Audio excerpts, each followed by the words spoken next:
الرجيم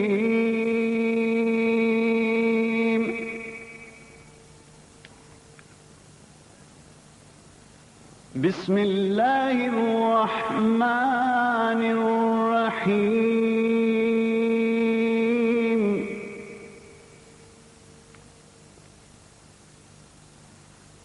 الحمد لله رب العالمين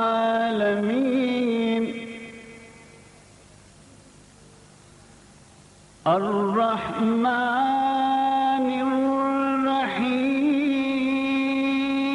مالك يوم الدين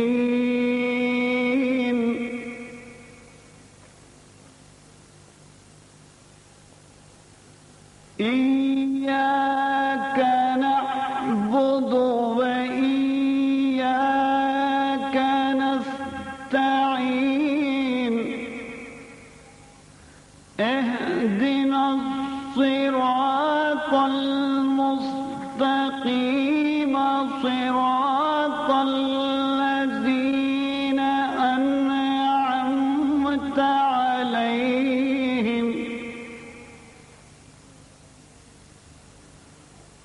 غير المغضوب عليهم ولا الضالين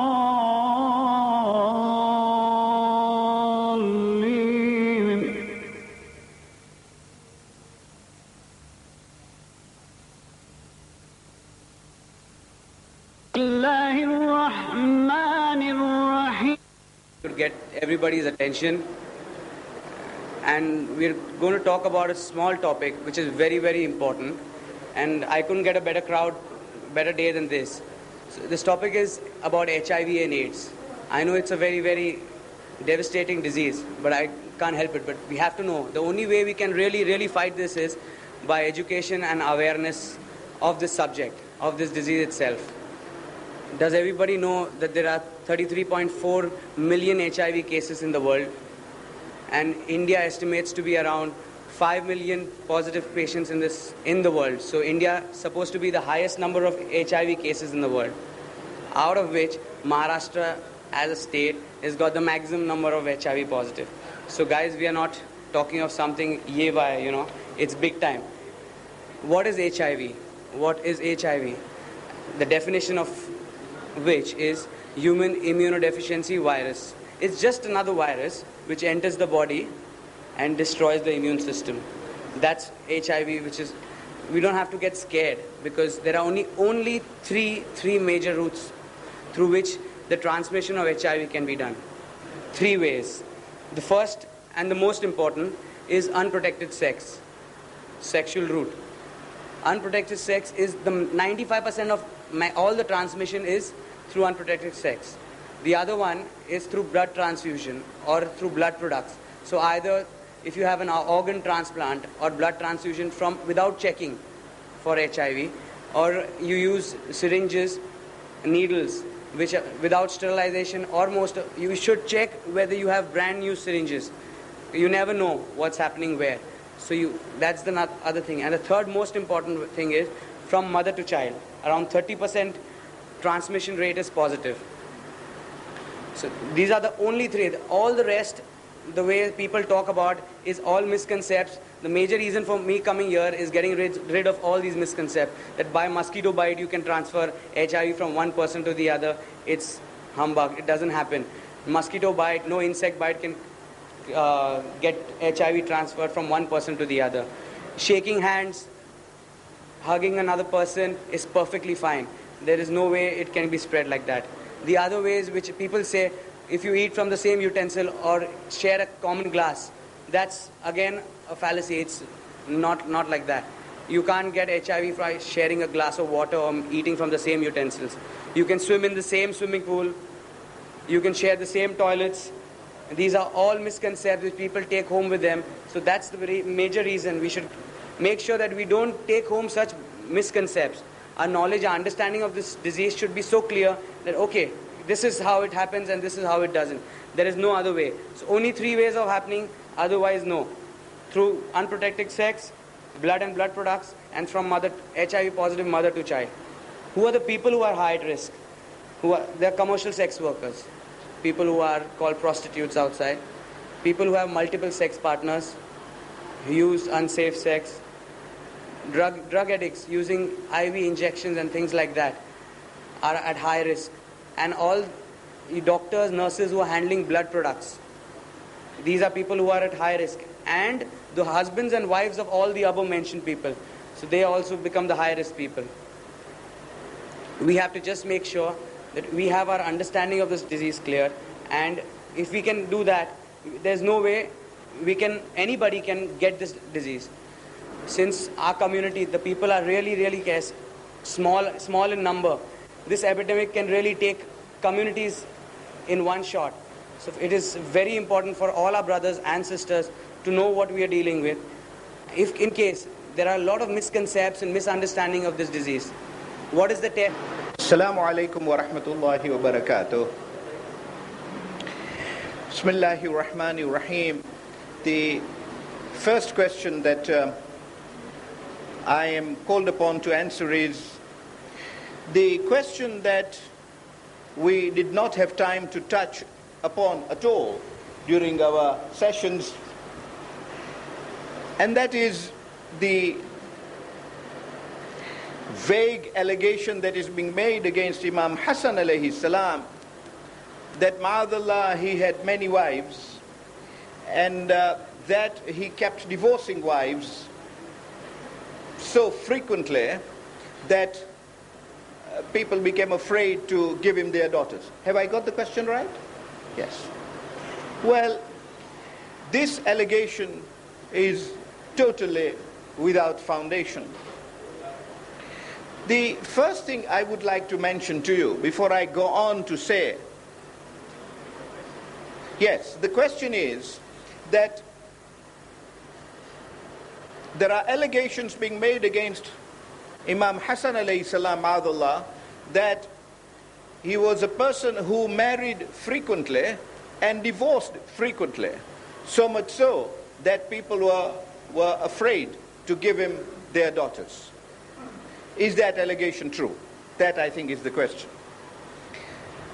And I started to deal with it by answering the question that the allegation is totally false. And I proceed now to give my reasons why I say so. The first thing I wish to put across to you is that Imam Hassan alayhi salam was a person of the piety that we have discussed. We have discussed how historians unanimously have said that Imam Hassan alayhi salam was a person about whom the Holy Prophet said that he would be the leader of the youths of heaven, Sayyidu Shababi Ahlil Jannah, in his own right. Now, I think we must start on the basis that all Muslims accept that the Holy Prophet said the truth, that he knew what he was talking about, and he knew the consequences of what he was saying. That is the only basis on which Muslims can have any discussions. If the Holy Prophet has said that Imam Hassan alayhi salam would be the leader of the people who will go to heaven, is this conduct, is this the type of conduct consistent with one whom Allah not only would send to heaven, but would make the leader of all the people who would go to heaven? Surely, by logic, only he can be a leader of people who goes to heaven, who is a leader in good behavior or as a Muslim. Only he can be a leader who is the most pious of men. Only he can be a leader who is, I dare say, totally sinless. And that is the position on which Imam Hassan alayhi salam was. I am coming to the crux of the allegations in 2 minutes, but you must allow me to lay this foundation, because this foundation is very important. Secondly, for Imam Hassan alayhi salam, Allah has said that he has cleansed him, وَيُطَهِّرَهُمْ تَطْهِيرًا. Indeed, the beginning of the ayah is equally important. إِنَّمَا يُرِيدُ اللَّهُ لِيُذْهِبَ عَنْكُمُ الرِّجْسَ. We will clean you of all rijs. Now, isn't this a rijs that you should just keep marrying women and keep divorcing them? True. If you have lawfully married them according to Sharia, maybe that marriage does not have a sin. But we know too well from the Holy Prophet that a divorce is a matter that is horribly discouraged in Islam. And indeed, the Holy Prophet said it should not take place unless there is no other option. If a person indulges in such activity as a matter of practice, as a matter of rule, that he keeps on doing it, isn't that a rijs? Allah has promised that He will cleanse Imam Hassan alayhi salam of any rijs, of any impurity, of any uncleanliness. And hence, such conduct could not have taken place at the hands of Imam Hassan alayhi salam at all. Well, that is the basis of Quran and the Holy Prophet. But let us come to the allegation itself. Let us come historically to examine the life of Imam Hassan alayhi salam. All the evidence, let me first say this. Let us look at the span of life of Imam Hassan alayhi salam. I'm taking a little time on this because we didn't get the time during the 4 nights to deal with this matter, and here is the opportunity to do so. Imam Hassan alayhi salam was born, as generally accepted, in the 3rd year of the Hijrah and was martyred in the 50th year of the Hijrah. So his total lifespan is 47 years. In that 47 years, let us assume that he first married when he was only 17. Even then, the lifespan of his marriage now comes down to maximum 30 years. Now, of those 30 years, 20 years were spent in the lifetime of Imam Ali alayhi salam, because Imam Ali alayhi salam was martyred in the 40th year after Hijrah, and Imam Hassan alayhi salam was martyred in the 50th year after Hijrah. He lived only 10 years after Imam Ali alayhi salam. Is it seriously being suggested? And does it fall within your logic? Do you find it acceptable that that in the lifetime of Imam Ali alayhi salam, Imam Hassan alayhi salam would have behaved like this? It is incredible. It is totally unacceptable. Reliable history shows that before Imam Hassan alayhi salam abdicated, before Imam Hassan alayhi salam made what is called the sulh, he had at the most 3 wives. That is all. At the most. One of them, actually speaking, insofar as Sheikh Mufid alayhi rahmah is concerned, he had only 2 wives. And that he had 2 wives is the only fact that has been established and proved. The first one that they keep talking about, Salma, there is no tangible evidence that he ever married Salma. It was just pure question of conjecture insofar as that matter goes. In fact, the evidence that there is contrary to that. The evidence that there is on the point is contrary to that. That there were 2 ladies being proposed. One was Rabab, whom Imam Hussein alayhi salam married, and one was Salma, whom Imam Hassan alayhi salam was to marry. Imam Hassan alayhi salam is reported to have said to Imam Hussein alayhi salam that he should not marry. And Imam Hussein alayhi salam is reported to have said, no, I am very inclined to marrying this particular lady if my father Imam Ali alayhi salam will be pleased with it. And Imam Ali alayhi salam authorized that marriage. All this takes place in the lifetime of Imam Ali alayhi salam.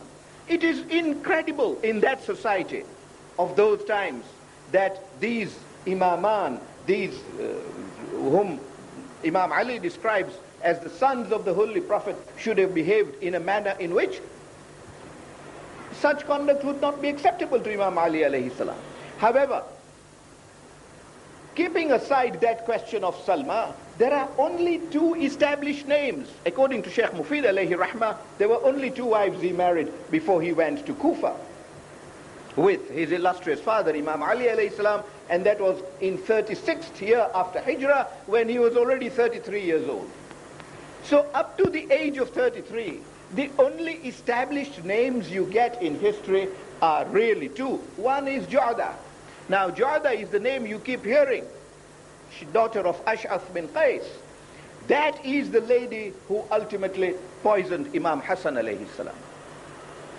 That proves that she remained with Imam Hassan to the last day. There was no question of divorce at any time at all. And the other name that you come across is Bashir. And the evidence is that Bashir also lived with Imam Hassan alayhi salam to the last. So there is no question of divorce there either. After Imam Hassan alayhi salam went to Kufa and left Kufa to return to Medina, again you find only two names. You find the name of Khawla and you find the name of Hind. In fact, some historians say that it was Khawla who poisoned Imam Hassan alayhi salam. So there is no question of Imam Hassan alayhi salam having divorced her, if those matters of history have any bearing at all. So at the most, at the highest, you have 5 names if you include Salma. If you do not include Salma, you have 4 names. And this is the position insofar as Sheikh Mufid alayhi rahmah is concerned. But keeping aside Sheikh Mufid for one moment, let us deal with the allegations in its openness. Well, this is the reality in respect of which evidence is available. How then does this rumor, how then does this allegation come about at all? How is it then that people say that he did this sort of thing? There was a lady called Hafsa, and Imam Hassan alayhi salam married that particular lady. And quite properly, quite legitimately, in keeping with Islamic rules, and nobody accuses him on that at all. Then a person comes forward and says that he was in love with this particular lady and accused the lady of misconduct. Imam Hassan alayhi salam taking the view that if there is another person involved with this lady, and taking the view that if this other person is in love with this particular lady, he decided to divorce her so that there is no complication in respect of this lady. Apart from this divorce, in the lifetime of Imam Hassan alayhi salam, there is no tangible evidence that he divorced any other lady. And even insofar as this particular matter is concerned, a son of Umar bin Khattab, the moment Imam Hassan alayhi salam divorced this lady, a son of Umar bin Khattab marries this particular lady, Hafsa. The person who was in love with this lady approaches him and makes identical allegations. And he too divorced this particular lady instantly. And when ultimately a settlement was to be reached, all 3 of them sat together. Imam Hassan with the son of Umar bin Khattab and this particular person, and Imam Hassan in that settlement said, I am not going to be concerned in this matter anymore. I forgive this lady and all that I've given her, and I forgive this man as well. I forgive him that all that he did, perhaps he did out of love for this lady. I do not want to be involved in this matter. I forgive them both. Well, right. What do the enemies then say? What are these allegations? The allegations are horrendous, and I'm going to tell you this. Because the moment I tell you the allegation, you will totally disbelieve it. The allegation is that Imam Hassan, ma'adallah, married 90 women and divorced 90 women in his lifetime. The moment I read this, I say, why don't they say 9,000 then? Because it's a question of adding zeros. It is as ridiculous as that. And that, I say, in itself proves how malicious that allegation is.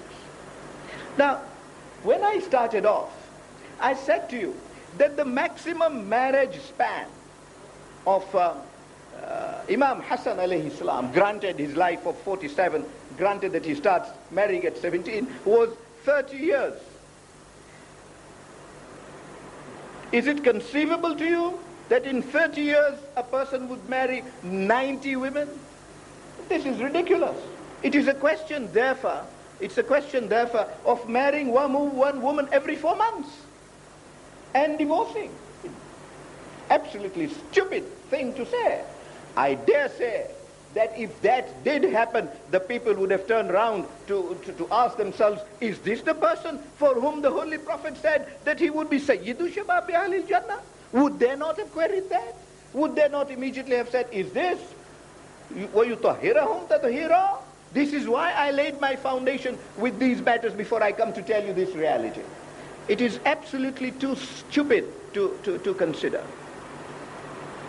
And indeed, if every 4 months he was to marry and divorce, would the ladies marry him? Would the people give him continue to keep giving their daughters to him, knowing that the daughters will be divorced in 3 or 4 months? I mean, it is too stupid a thing even to mention. It is a waste of my time to discuss this matter in an august sitting like this. But if the matter needs a discussion, here we are. Worse than that, 20 years out of 30 years, 20 years out of 30 years, was this happening in the very eye, under the nose of Imam Ali alayhi salam? And is it then suggested that austere as Imam Ali alayhi salam was, and no historian, however envious of Imam Ali, has dared point a finger at the behavior of Imam Ali alayhi salam, at the conduct of Imam Ali alayhi salam, would he have tolerated such behavior from his son? And indeed, worse than that, the question is, would he have gone to appoint such a person as his successor? I mean, these are impossible propositions. However, having dealt with the matter on a logical basis, I will now proceed finally to deal with the matter on a research basis. On a research basis. And I will not tell you what research Shias have done. And I will not even go on to tell you what research Sunnis have done in the matter, though they are a little divided on the issue. But majority of them dismiss this allegation as totally hopeless. I invite you to take the research from that scholar from Oxford University. And this is a very recent research, 1997. It's a book called Succession to Muhammad, recently published by Cambridge University, very easily available. And it is published by a scholar from Oxford University called Wilfred Maidlung. Now, Wilfred Maidlung really discusses the question of the succession to the Holy Prophet, and discusses it in some detail, but that's not what my question at the moment deals with, so I will not trouble you with it. In his appendix, he sets out a complete chapter, a complete discussion on the wives, on the allegations of the wives of Imam Hassan alayhi salam. And he too traces history exactly the way I have told you, exactly as Sheikh Mufid alayhi rahmah does. He mentions Salma, he mentions Jada, he mentions Bashir, and finishes at that up to 36 AH, when Imam Hassan alayhi salam was already 33 years old. He names, but he says 2 for sure, possibly 3 if he married Salma at all. After the Kufa matter, and after he returns from Medina, he mentions but 2 names, Khawla and Hind, and puts an end to it, says there is no other. And he calls these reports, in respect of these number of wives, that is 4 or 5, as reliable reports with definite information from which a historian can make plausible, tangible research. He then deals with this allegation, and he says it is Ibn Qalbi who first started this allegation that Imam Hassan alayhi salam had 90 wives, married 90 women and divorced 90 women. But he says the main person who fueled it is Madaini, and that is exactly the position, and that this allegation is totally baseless. Now this is a continental, a European person doing his research, and this is the result of his research. I hope that is what I can tender to the youths. It is not a research even by a Muslim. This is a non-Muslim making research on this particular point. Very recent, as I said, 1997. He sets out the entire matter in detail, and sets out that he went out of his way to consider these 90 women And the first question as a researcher he would ask is, who were these 90 women? Please, for God's sake, don't tell me Imam Hassan alayhi salam married 90 women if you can't even name them. Surely if he married them, name them. All right, you may not give me 90 names. For God's sake, give me 50 names. Am I going to believe you if you don't even give me 50 names? Wilfred Medlung, Professor Wilfred Medlung, in his research says that Madaini is not able to give more than 11 names. Do you see what rubbish we are dealing with? He is not able to give even more than 11 names. And Medlung says that out of these 11, 6 are totally unreliable. Totally unreliable. They just cannot historically be accepted as plausible names of women whom Imam Hassan alayhi salam in that space of time could have married at all. They were not available, they were not eligible for marriage by Imam Hassan alayhi salam. That is the research. And he says that the figure boils down, even according to Madaini, to 5 people. I think whenever we are queried on this, our answer should be, give us the list of 90 names. And if you cannot, please shut up. Because it is highly unfair. Highly unfair. It is malicious, that's the word I like to use, to make such accusations when you are not able to supply even name. There is no verifiable history that can be put across to show that this ever took place. And it is downright, therefore, totally malicious. There is, therefore, no tangible evidence that Imam Hassan alayhi salam married or not. I will deal with the last part of the question before I leave it.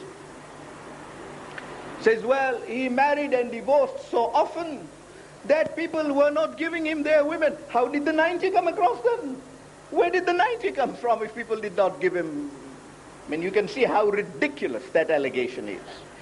But the strange part of it, first, I just dealt with the matter as a matter of logic, but as a matter of historical research, these people, and that is Madaini, says that Imam Ali alayhi salam was so embarrassed about it all that he found that even those with whom he had political alliances, their women would be married by Hassan and he would divorce them and cause friction.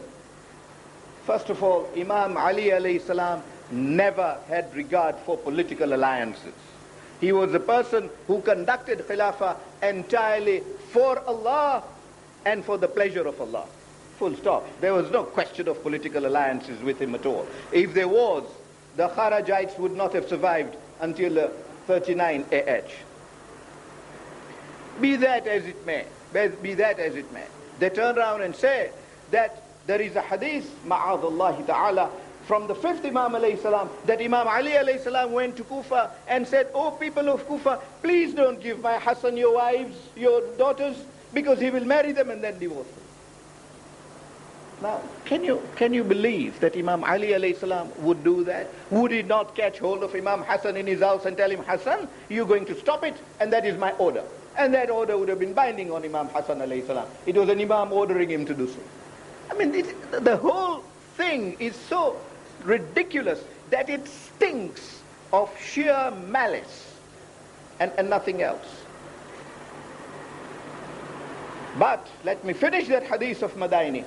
He says that when Imam Ali alayhi salam went to the people of Kufa and said, don't give them their wives, they stood up and says, Ya Ali, why should we not? If our daughters want to get married to Hassan, we will keep giving Hassan our daughters, and he can keep divorcing them if he does not like them.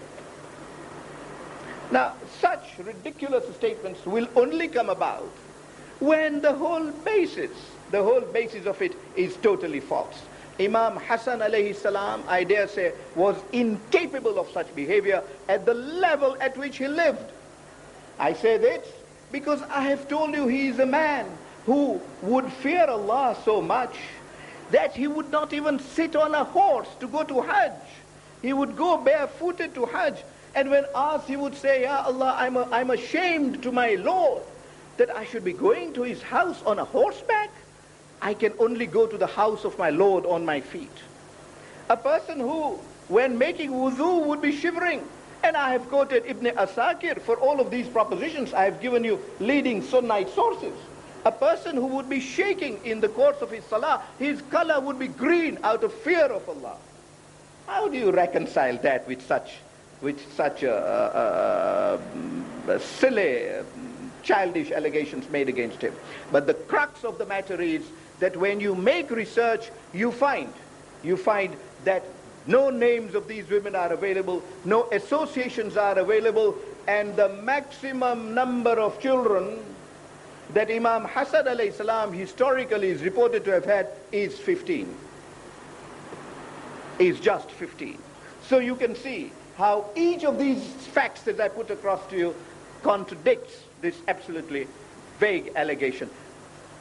In fairness, we do not need, if we study the life of Imam Hassan, and that is why I did not give it priority in my discussions. It is not fair to devote considerable time on this. Indeed, Professor Wilfred Medlunk, when he gives up the subject, says this subject does not even deserve further time for research. There is no evidence that one can use to substantiate it in any way. I put forward to you this research of this European professor to contradict this question. If there is any supplementary question, yes indeed, if there is any supplementary question on this issue alone, I will take it now. Right. Well, I hope I have answered that question fully. Please take priority over that. Ji? Ji? Yes. The question of some importance supplementary is who was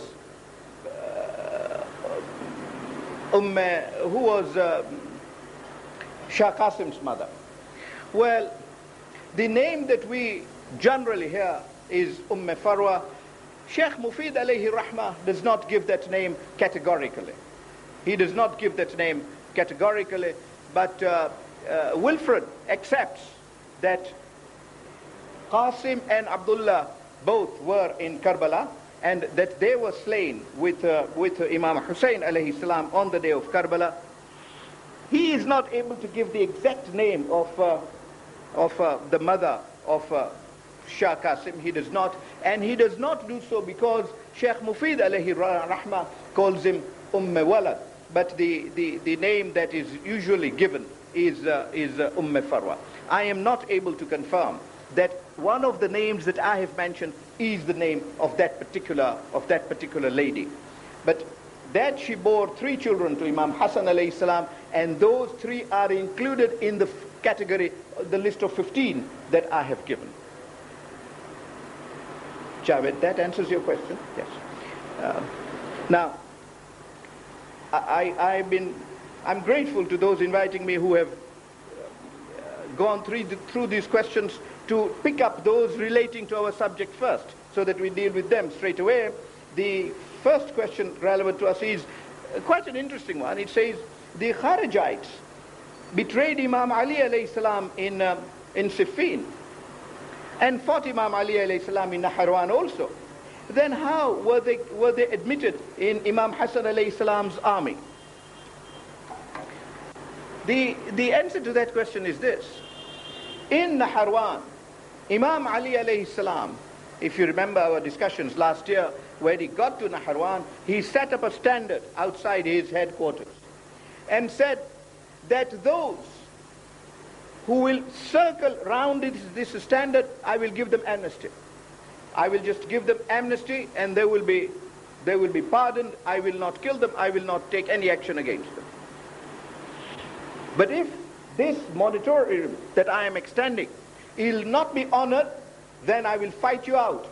And indeed, a large number of people, over 1,500, about 1,800, I think, speaking off the cuff, was the number of people who came and surrendered themselves to Imam Ali alayhi salam under the standard, and Imam Ali alayhi salam pardoned them.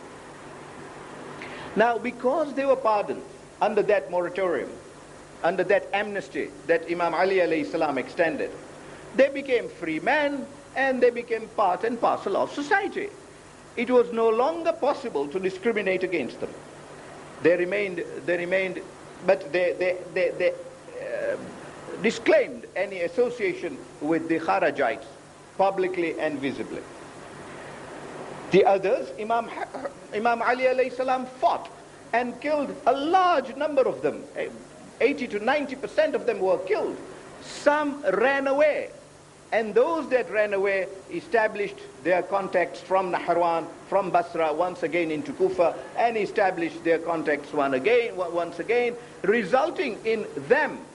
Abdurrahman ibn Muljam, La'natullah, was a Kharajite, resulting in them meeting in Makkah and ultimately making a plot, according to that bit of history, to kill Imam Ali alayhi salam in Kufa, to kill Muawiyah in Damascus, and Amr bin As in Egypt. So that group of people was developing once again without disclosing its identity. When Imam Hassan alayhi salam was confronted with Muawiyah making his mischief, and he took a bold, quick decision, he decided that he will first engage an army straight away. And as loyal and as intelligent a person as Hijr bin Adi, and so much is being said by Hijr bin Adi, it's a matter of our good luck that these days we are able more easily to visit his grave in Damascus. Hijr bin Adi was sent out to enroll, and when Hijr bin Adi was sent out to enroll, he accepted everybody who wanted to be enlisted in the first instance. There was then going to be the proper decision as to who should fall under what contingent. Imam Hassan alayhi salam, therefore, as I said, I think on a Saturday night, went to examine the army and to examine exactly who falls under what category, and he found that people fell under 5 different categories. And one of the categories was the category of Kharajites, who had slipped into the army on the basis that they were also Muslims and that they were fighting on the side of Islam. Indeed, in Siffin, they had joined Imam Ali alayhi salam exactly on that basis, and then turned against him. With Imam Hassan alayhi salam also, they joined Imam Hassan alayhi salam on that basis, and then subsequently turned against him after they found that they would be able to get some money out of Muawiyah. When they first joined Imam Hassan alayhi salam, the idea was different. The idea was that they were able to assassinate Imam Ali alayhi salam in Kufa. They were not able to assassinate Muawiyah in Damascus, and hence they thought at first this would provide them an opportunity to assassinate Muawiyah.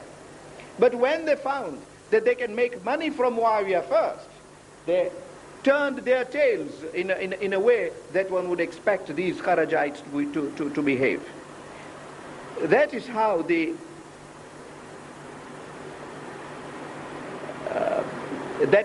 Kharajite issue was resolved. The other question was,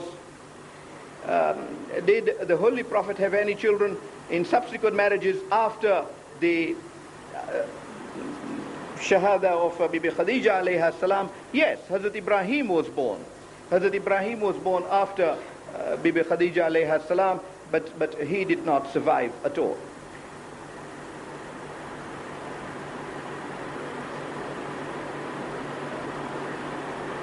Well, I do not know how this is relevant, but the question is, who killed Imam Zainul Abidin alayhi salam? Well, the answer to that is Hisham. Hisham ibn Abdul Malik, la'natullah alayh, he is the person who killed Imam Zainul Abidin alayhi salam, and inshallah we might discuss this next year. Gee? Oh, I beg your pardon. Yes, I will read all the 3 then. Thank you very much. Well, we might be discussing Imam Zainul Abidin alayhi salam next year. So we will discuss exactly why and how Hisham ibn Abdul Malik, la'natullah alayh, killed Imam Zainul Abidin alayhi salam. What is the last words? What was the last words of Bibi Fatema Zahra alayha salam? Well, if you really want to take the exact last words, the last words of hers reported are words which she uttered to Asma binti Umays. When she had done all she wanted to do, primarily prepare things for Hassanain alayhim as-salam and discuss with Imam Ali alayhi salam the life that he should lead after him, and in particular make his will to Imam Ali alayhi salam. When all that was resolved, the last words were to Asma, saying, Asma, soon I will be parting from this world. But before I do that, I want to spend some time with my Lord in total loneliness. And I will be worshipping Allah subhanahu wa ta'ala. Asma, you will hear my voice as I keep praying to my Lord. When you find that my voice is not heard at all, you must know that I've left the world.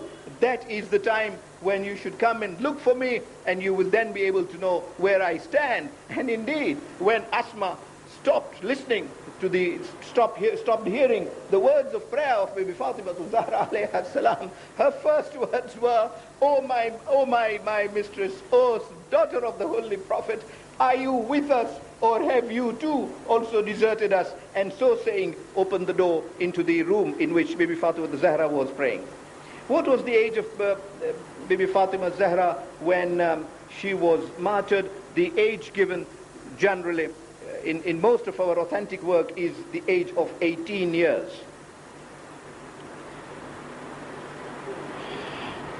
How many was... sorry, can you read this question for me, please? These questions are being given priority because they came from small children. Oh, how many wars did Imam Hassan alayhi salam fight? Well, ultimately, he did fight a number of wars. He was unquestionably in Jamal. There is no evidence that he fought any war with any of the three caliphs. He certainly fought with Imam Ali alayhi salam in Jamal and in Siffin and in Naharawan. Those he did fight. The final one, when he was Khalif, never materialized because Muawiyah wanted a settlement. On the 8th day, sir, you have quoted Imam Jafar Sadiq, the learned will go to Jannah and fools will not be allowed. Elaborate. Oh, that's another question then. Yes, the elaboration on that is a little technical. Imam Jafar Sadiq alayhi salam said that to go to Jannah, there must be, talking in very broad terms, there must be irfan, there must be recognition, in other words, recognition of Allah subhanahu wa ta'ala. And it is those who attain recognition of subhanallah wa ta'ala, they alone will be able to go to heaven. Now, to be able to recognize Allah subhanahu wa ta'ala, you need intelligence. You cannot recognize Allah without that degree of intelligence. Indeed, to sum it up, because this is a matter which those inviting me want to make a subject of discussion by itself. And so, well, doesn't look like next year, but in one of these years, we will be discussing that subject in detail. How does one recognize Allah, and how does one attain that level of piety to be able to reach nearness to Allah? But to sum up that question for the benefit of the questioner, can I say this? That when it came to Allah, the Holy Prophet turned around and said, Ya Ali, nobody has had irfan, nobody has been able to recognize Allah except you and I. And nobody has been able to recognize me except Allah and you. And nobody has been able to recognize you except Allah and me. So one thing we know, that if we want the gateway to recognize Allah, then it must be through the Holy Prophet and Imam Ali alayhi salam. Recognition of the Holy Prophet and recognition of Imam Ali alayhi salam, therefore, are sine qua non to being able to reach the level of recognizing Allah. The other question from the same questioner is, on several occasions you have given quotations that this is from Sunnite source. What is the main purpose? The main purpose is this. Well, actually, I have two purposes. My first purpose is my youth brothers and sisters. Unfortunately, and I'm not casting any aspersions on any quarters at all. I'm only dealing with the reality as I find it. And my experience, I must say, is more in the Western countries than in India. But my experience is that the youth has come to distrust some of the things that are said. He begins to feel that there is considerable exaggeration in respect of matters that are being said. And hence, it is important, first of all, to lay him at rest, to make him realize that these are no exaggerations at all, that what is being said is reality and is being found in a number of sources, particularly Sunnite sources, which they would not have expected to include such material. But I go beyond to Orientalists. Professor Wilfred Maitland, that I quoted today, is an Orientalist. But I deliberately quoted him for the purposes of the youth, so that they have some satisfaction that there is some impartial research done by a person not involved in this game at all, and who has come to these conclusions. The second reason, an equally important reason, is this, that and certainly very important in the Western world, and I have assumed that is equally true in India. Our youth is confronted on a matter of regularity by their friends in the universities, who, primarily of Sunnite background, turn round to them and query them over a number of matters which are matters of our aqidah, matters of our belief. They turn round to them and say, but why do you say this? Where is the evidence of this? And the moment our boys, our youths, boys and girls, present to them evidence from our sources, they criticize our sources, saying, these are biased sources. They are not. I dare say our sources are not biased sources. They are sources which have carried out research in a most academic manner. Sheikh Tusi, for example, Sheikh Sadduq, alayhi rahmah, for example, are people who have carried out research on a most academic basis, on an impartial level, setting out their proofs for their researches. And allegations of this nature are totally not only unfounded, but unmerited. Be that as it may, they still persist in these allegations. If our youths are armed with authorities coming from Sunnite sources, not only Sunnite sources, but those sources that are regarded as Sahih, from Sahih Sitta, then they are able to proceed on that basis, not only to answer the allegations made, which is important in its own, because it strengthens the faith of our youth. That is the first thing we need to do in this community. This youth will carry us to the next generation, the generations after. Strengthening the faith of that youth. This is why I say, and I said on one day, that I'm not here worried about history, nor am I approaching the subject from the angle of history. I'm approaching the subject from the angle of aqidah. Because when we know Imam Hassan alayhi salam as a true personality, we will be able to understand him as an imam. And that is the basis on which we want to build up our faith and the faith of our youths. So presenting these arguments alone strengthens his faith. And that is important. But equally important is the fact that when that friend of his comes to realize that what we are saying is in their books as well, books which they regard as authentic, there we have paved the ground for tabligh. We have paved the ground for tabligh, and we will be moving on the basis of convincing them of what we say is authentic. Well, now there are too many questions here. Do you want to give priority to some? Oh, that's small children, so let's take that as... Gee? Okay, shorter answers. Yes, it's being suggested that I am perhaps going in greater details than I do so only to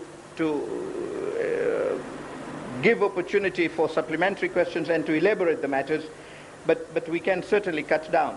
The discussion of Bagh Fidak. Does Bibi Zahra alayhi salam get the Fidak ultimately? No, not in her lifetime. We have discussed how it devolved. And unfortunately it devolved, well, again you will say short answers, so I better cut it short. It devolved in a very unfortunate manner. It went to persons and they enjoyed Fadak personally. That statement of Abu Bakr, therefore, which unfortunately Professor Wilfred Medlong relies upon also in his discussion of Fadak, that statement that, oh, and it sounds so good on the face of it, that it is for the benefit of Muslims. It never was for the benefit of Muslims. It never was used for the benefit of Muslims. Abu Bakr hardly lived after that, and those who followed him did not use it for the benefit of Muslim Ummah. On the other hand, immediately on coming of Uthman, he gave it away to Marwan bin Hakam.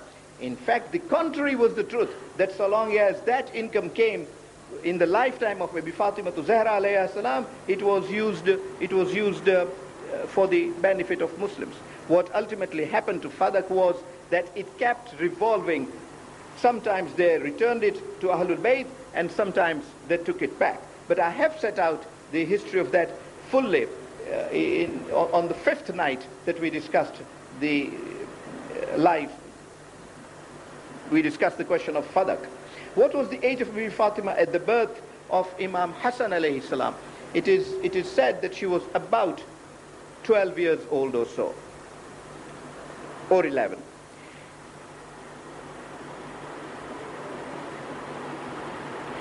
This is relating to the narration of event where a person came to Imam Hassan alayhi salam and said he wanted to become rich, and Imam Hassan alayhi salam sent him with the words of condolence to a Khalif. Well, he wanted to be referred to the person. And the question is, who was that Khalif? I don't know. In fact, I made an effort, although I must say not as much effort as I could have made, but I did make an effort to trace the name of the Khalif from that particular report. From that particular report of Ibn Asakir, but he does not name the name of the Khalif. But what is sure is that Khalif there may not necessarily have meant the Khalif in Damascus. What was being said, I think, was the Khalif could have been just the governor in Medina, unless what we were talking about was Uthman at that time.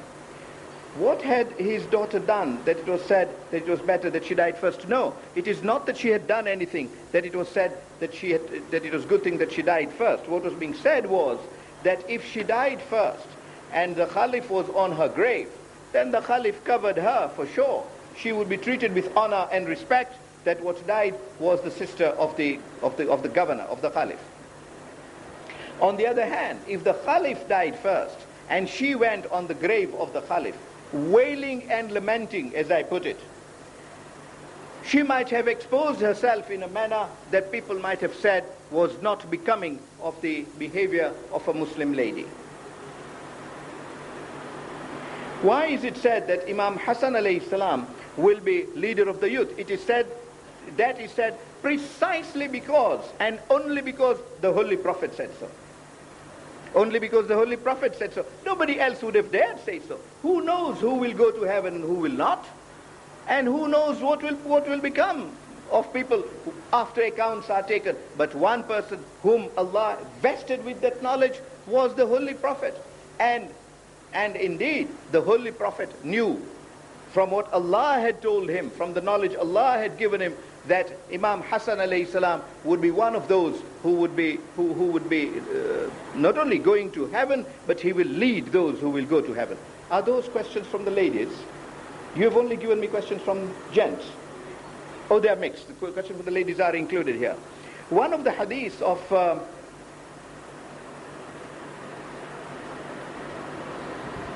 says that no old persons in heaven. Is it that Hasnain will be leader of youth, and those who will be and then who will be the leader of the elders? Well, the hadith says that those who will go to heaven will all be youths. There will be no room in heaven for invalid people or infirm people. All those who will be going to heaven will be people in full youth and full health, and they will all be youths. In other words, when it is being said that Imam Hassan alayhi salam will be the leader of the youths of heaven, what is being said is that he will be the leader of everybody who will go to heaven. Everybody who will go to heaven behind him. It is said that we have to pray or ask directly from God in the wasta of our Ahl al-Bayt, When we recite the tasbih of Janabi Fatima, are we asking directly from Janabi Fatima, or what does it signify? No, we are not asking from Bibi Fatima to Zahra alayhi salam at all. We are praising Allah. It is not a question of asking, it is a question of praising Allah. It is a question of celebrating the greatness of Allah. The first part of the tasbih is Allahu Akbar. That is all we are saying there. The second part of the hadith is Alhamdulillah, all praise is due to Allah. And the third is Subhanallah, hallowed is the name of Allah. So that tasbih really constitutes praises to Allah subhanahu wa ta'ala. The significance of it is this, that when that tasbih is being recited, as a tasbih taught to Bibi Fatima to Zahra alayha salam, and when that tasbih therefore is recited by us in following what Bibi Fatima to Zahra alayha salam has taught, that following of Bibi Fatima to Zahra alayha salam is so precious to Allah that itself helps in the acceptance of the praises by Allah subhanahu wa ta'ala. And that then gives it the importance that it bears today.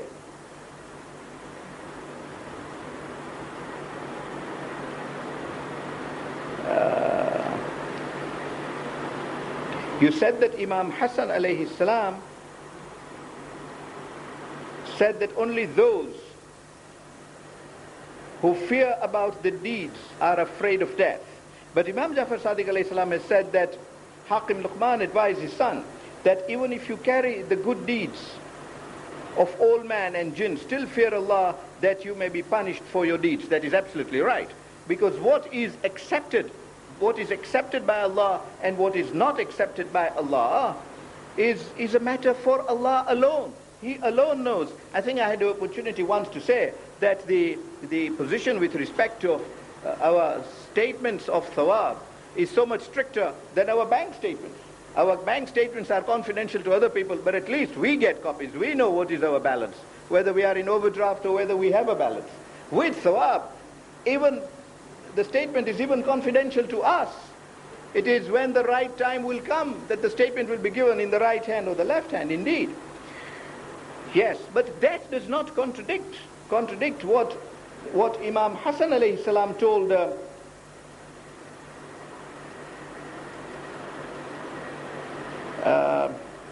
no, that is just according to sixth Imam, we should fear our deeds. Yes, that only gives authority for the proposition of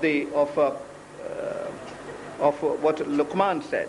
Yes, the position really is that we don't know what Allah will accept and what Allah will not accept. But what Imam Hassan alayhi salam was saying to the Jew he met, that what that Jew goes through in this world can be, and insofar as the kafirs are, will be much less severe than what he will go through on the day he will be thrown into the fire of hell. With mu'mineen, on the other hand, they will find that what they will receive in heaven will be so much prettier and so much more beautiful than what they receive on this earth. I then proceeded to say that when questioned, why do people fear death? The answer he gave was that they fear death because they are not sure of what they have sent ahead of them at all. When we send good deeds ahead of us, our consciences are salved, they are soothed, that at least I have tried, and at least I have hoped that Allah will accept. What Luqman was saying to his son is, do not be arrogant. And this is so true even today. We find so many people who think they are so pious, who think that because they have received some religious knowledge, they are entitled to be arrogant. They are entitled to think that they will go to heaven and the others, the sheep and goats, will not go to heaven. Now that is what Luqman was guarding his son against. Do not be arrogant of what you are doing, because you do not know whether Allah has accepted it or not. We have got to remain humble of what we are doing. But the fact that we have done something gives us some confidence that we will go to Allah. He is merciful and He may accept us with that spirit. The answer in perhaps providing a symmetry to those two hadiths is a hadith of Imam Ali alayhi salam. When Imam Ali alayhi salam says that a mu'min acts and performs good acts continuously, and as he does so, he moves in this world, in the world of performing good acts, bain al-khawf wal-raja, he in between hope and fear. Between hope and fear, he is hopeful that the mercy of Allah will carry him much further. And that is all, for example, that brings me to Bombay. As I said before, I didn't know whether anything would be accepted or not. But we'll live in the hope that the mercy of Allah will pave the way for us. And we continue doing good deeds. If fear is all that we lived on, we may even abandon doing good deeds. We may say, I'm unworthy, and indeed we are. Unworthy of doing anything that Allah can accept is good. But we still do good deeds. We do good deeds in the hope that Allah in His mercy will accept those good deeds. Those people, therefore, who have been able to do good deeds in the hope that Allah will accept them, with the fear that I am not worthy of being accepted, have a chance of looking forward to death, saying, at least I have something to offer to Allah and leave it to His mercy, plead to His mercy to accept. I then have the Masumin alayhimus salam to help. But those who have not done good deeds at all, that hadith of Imam Hassan alayhi salam bears greater emphasis on the negative rather than the positive. And that is how I would like the questioner to consider that particular hadith of Imam Hassan alayhi salam. That if there are no good deeds at all, if the time has come to go, and the fellow hasn't said his namaz at all, he hasn't kept his fast, had money and did not go to Hajj, had money and did not pay anything to a poor man, what would be his level? What would be his position? Only that he should be frightened of having death come to him at all. I do not claim that I've done full justice. There are no more questions, are there? Ji?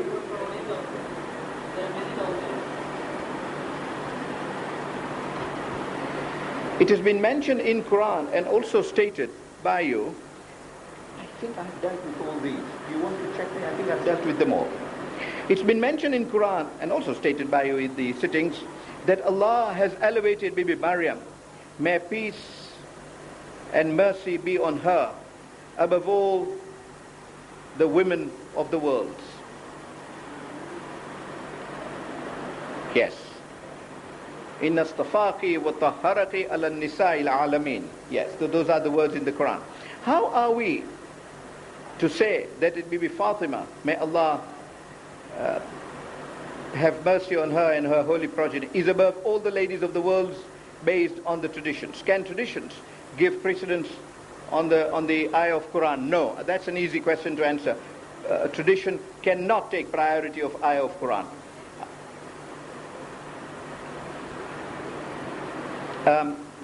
Let's deal with that question first before I come to another question. She puts a note there only at the bottom. So the question really is that Quran says that Bibi Maryam is above all the women of the world. And the Holy Prophet says that Bibi Fatima Zahra is above all the women of the world. So how do we reconcile this, particularly because Quran must take priority over hadith? And then she says, Ayat Tathir speaks only about the cleanliness of the holy five. It does not talk about leadership. No, certainly not. Yes, I'm not relying on Ayat Tathir there at all. Ayat Tathir does not talk about who will be the leader of the ladies of heaven. Yes. This question that this lady asks me was asked to Imam Jafar Sadiq alayhi salam.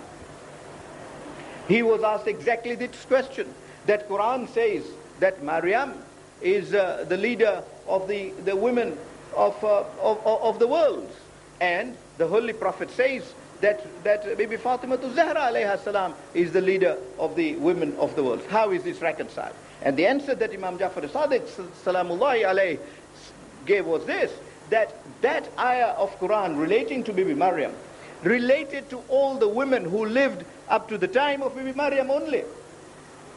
But time moved on.